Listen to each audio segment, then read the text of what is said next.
राधे राधे दोस्तों, इस वीडियो में आप सबको देखने को मिलेगा बुधवार व्रत की कथा। तो आइए सुन लेते हैं बुधवार की कथा। समतापुर नगर में मधुसूदन नाम का एक व्यक्ति रहता था। वह बहुत धनवान था।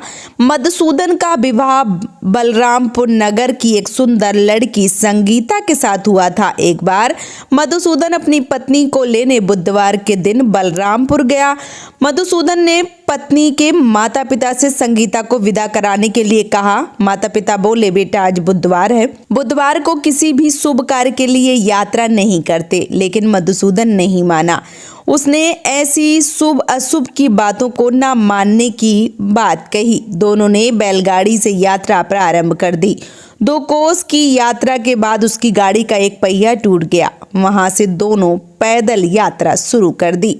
रास्ते में संगीता को प्यास लगी। मधुसूदन उसे एक पेड़ के नीचे बैठाकर जल लेने गया। थोड़ी देर बाद वह मधुसूदन कहीं से जल लेकर वापस आया तो वह बुरी तरह हैरान हो उठा, क्योंकि उसकी पत्नी के पास उसकी ही शक्ल सूरत का एक दूसरा व्यक्ति बैठा हुआ था। संगीता भी मधुसूदन को देखकर हैरान रह गई। वह दोनों में कोई अंतर नहीं कर पाई। मधुसूदन ने उस व्यक्ति से पूछा, तुम कौन हो और मेरी पत्नी के पास क्यों बैठे हो? मधुसूदन की बात सुनकर उस व्यक्ति ने कहा, अरे भाई, यह मेरी पत्नी संगीता है। मैं अपनी पत्नी को ससुराल से विदा करा कर लाया हूँ। लेकिन तुम कौन हो जो मुझसे ऐसा प्रश्न पूछ रहे हो?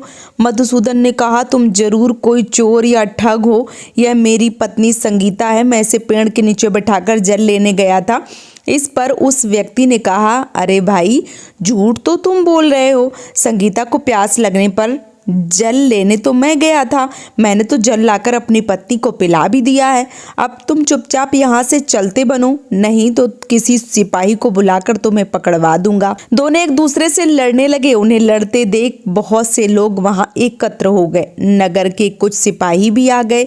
सिपाही उन दोनों को पकड़कर राजा के पास ले गए। सारी कहानी सुनकर राजा भी कोई निर्णय नहीं ले पाया।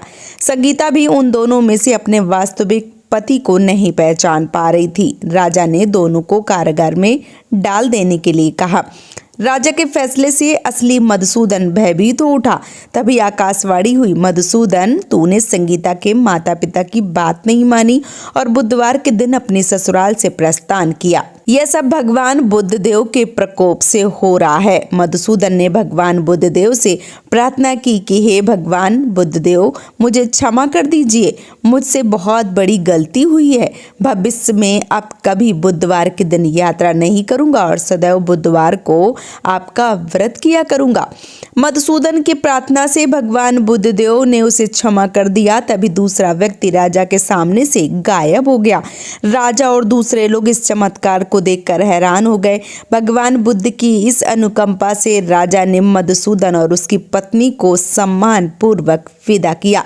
कुछ दूर चलने पर रास्ते में उन्हें बैलगाड़ी मिल गई। बैलगाड़ी का टूटा पहिया भी जुड़ा हुआ था। दोनों उस पर बैठकर समतापुर की ओर चल दिए। मधुसूदन और उसकी पत्नी संगीता दोनों बुधवार को व्रत करते हुए आनंद पूर्वक जीवन यापन करने लगे। इस तरह भगवान बुद्धदेव की कृपा से उनके यहाँ खुशियां बरसने लगी। इस तरह से जो स्त्री पुरुष विधिवत बुधवार का व्रत करके व्रत कथा सुनते हैं, भगवान बुद्धदेव उनके समस्त कष्टों का निवारण कर देते हैं।